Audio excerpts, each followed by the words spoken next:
ગુજરાત સરકારનો આદરણીય ભૂપેન્દ્રભાઈ પટેલ સાહેબનો ખૂબ ખૂબ આભાર વ્યક્ત કરું છું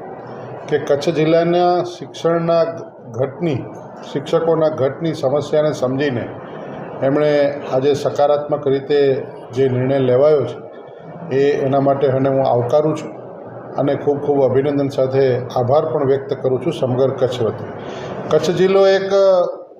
બોર્ડર ઉપરનો જિલ્લો છે, 1/4 ઓફ ગુજરાત છે અને આટલા મોટા જિલ્લાની અંદર શિક્ષકો વર્ષોથી નોકરી કરતા હતા, પરંતુ એમને પણ એમના વતને જવાનું હોય, એમને એમના ઘર નજીક જવાનું હોય ત્યારે નિયમાનુસાર એમણે પોતાની બદલી માંગી હોય અને બદલી થઈને જતા હોય ત્યારે કચ્છની અંદર શિક્ષકોની ઘટ પડતી હતી। ત્યારે આ ઘટને નિવારવા માટે સૌ ધારાસભ્ય મિત્રો, સૌ સાથી મિત્રો અને સંગઠનના મિત્રો દ્વારા અમે સરકારની અંદર રજૂઆત પણ કરેલી અને જે રજૂઆતનો સકારાત્મક પ્રતિભાવ સરકારે આપ્યો। માનનીય મુખ્યમંત્રી શ્રી ભૂપેન્દ્રભાઈ પટેલ સાહેબ અને શિક્ષણ મંત્રી કુબેરભાઈ ડિંડોર અને પ્રફુલભાઈ પાનસેરિયા સાહેબ, આ બધા જ મિત્રોએ સરકારની અંદરથી એક સકારાત્મક જે નિર્ણય લીધો છે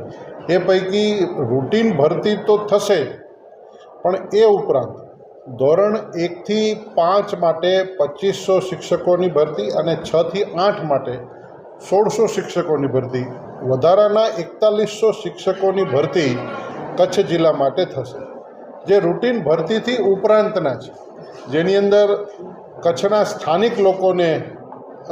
ભરતી કરવામાં આવશે અથવા તો અને જેની ભરતી થશે એને રિટાયરમેન્ટ સુધી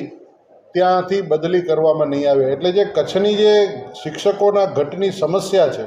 એ સમસ્યાનો હવે અંત આવશે। આમ કુલ મળીને રૂટીન ભરતીથી ઉપરાંતમાં 4100 શિક્ષકોની ભરતી માટેની મંજૂરી રાજ્ય સરકારે આપી છે, એનો હું